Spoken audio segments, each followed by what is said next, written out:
एक समय की बात है। समुद्र के किनारे एक मछुआरा अपने परिवार के साथ एक झोपड़ी में रहा करता था। उसका जीवन समुद्र से मछलियां पकड़कर ही चलता था। लेकिन कई दिनों से वो समुद्र से खाली हाथ लौट रहा था। घर की हालत दिन ब दिन बिगड़ती जा रही थी।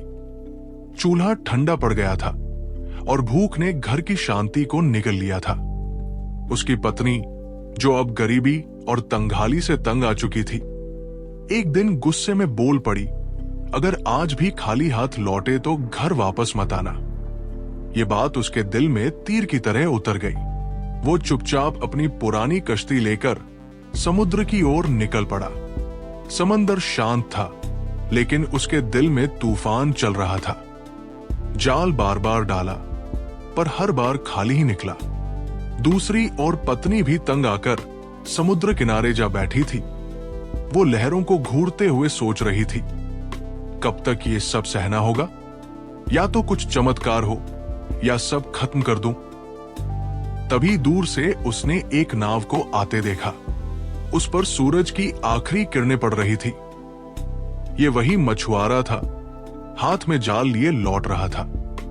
दूर से वो नहीं समझ पाई कि जाल में कुछ है या नहीं।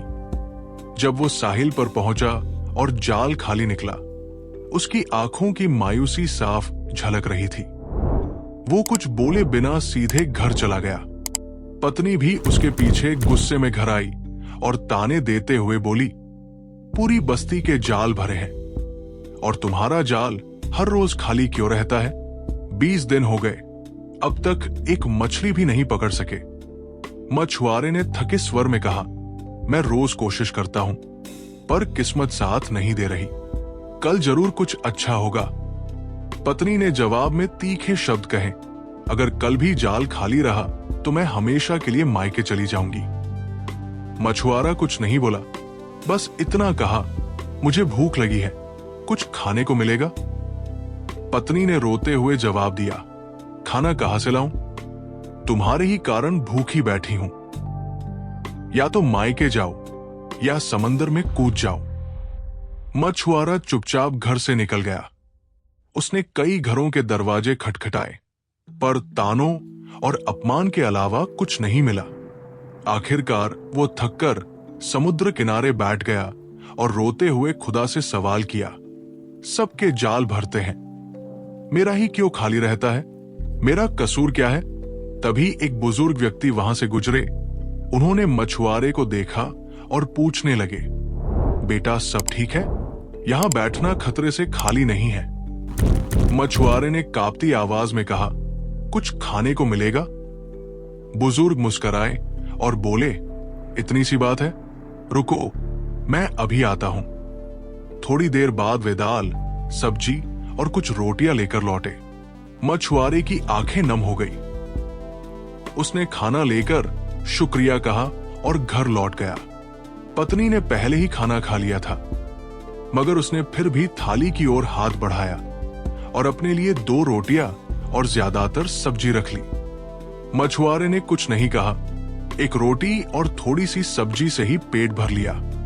अगले दिन वो सुबह जल्दी उठा और समंदर की सबसे खतरनाक जगह पर पहुंचा, जहां जाने से वो हमेशा डरता था। आज उसने अपना डर किनारे रख दिया था, जाल डाला और बेसब्री से इंतजार करने लगा। दिल में बस एक बात थी, या तो आज मछली मिलेगी या ये समंदर ही मुझे निगल लेगा। घंटों बीत गए, सूरज सिर पर था, पर जाल खाली। तभी उसकी नजर पास ही एक दूसरी कश्ती पर पड़ी। वो उसका ही जान पहचान का एक व्यक्ति था, जिसकी नाव मछलियों से भरी हुई थी। उसने मछुआरे की ओर देखकर जानबूझकर एक बड़ी मछली हवा में उठाई, जैसे उसका मजाक उड़ा रहा हो। मछुआरे का दिल टूटने लगा। उसने मान लिया कि आज भी वो खाली हाथ ही लौटेगा। शाम होने लगी। वो निराश होकर वापस अपने घर पहुंचा। घर में उसकी पत्नी अब भी थी। उसने झूठ बोलते हुए कहा, एक बड़ी मछली जाल में फंसी थी, पर कश्ती तक लाते हुए निकल गई। कल जरूर पकड़ लूंगा। पत्नी कुछ नहीं बोली। वो पहले ही तय कर चुकी थी कि अगली सुबह मायके लौट जाएगी। उसने सामान बांध लिया था और बस सुबह का इंतजार कर रही थी। मछुआरे को लगता था कि उसकी पत्नी अभी उसके साथ है। यही सोचकर वो चैन की नींद सो गया। सुबह वो फिर से उसी जगह गया जहां पिछली शाम वो बुजुर्ग मिला था, पर आज वहां कोई नहीं था। दिन चढ़ने लगा, इंतजार व्यर्थ होता गया। निराश होकर वो लौट आया। घर पर उसकी पत्नी जा चुकी थी। दरवाजा खुला था और एक चिट्ठी मेज पर रखी थी। चिट्ठी में लिखा था, मैं अब और इंतजार नहीं कर सकती। तुमने कोशिश बहुत की, पर अब मेरा सब्र टूट गया है।